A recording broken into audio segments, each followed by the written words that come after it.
මගේ අම්මේ අපි ගෙදර ගිහින් කතා කරමු.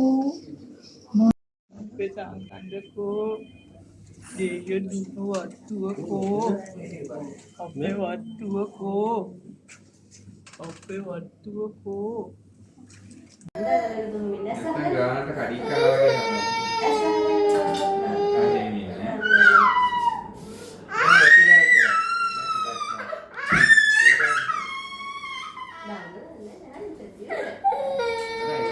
දුවගේ වැඩ ටික ඉවර වෙලා පුතාගේව පටන් ගත්තේ. මොකද ඔයාලත් කලින් ලොකු බබයි පොඩි බබයි එක්ක යනවා නම් ලොකු බබාගේ වැඩ ටික ඉවර කරලා ඉන්නේ. මේ දෙන්නේ OPV එක.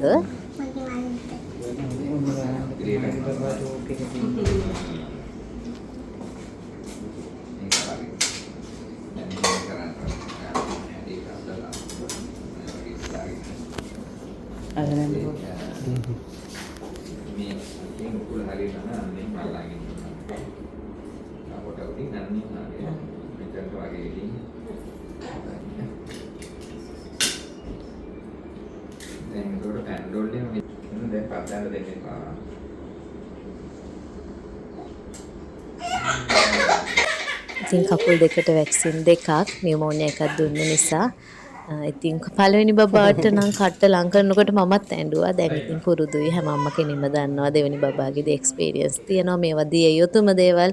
ඉතින් ගොඩාක් දුරට අපි ශක්තිමත්. ඇත්තටම දෙවෙනි බබා හම්බ වෙනවා කියන්නේ අම්ම කෙනෙක් ශක්තිමත්.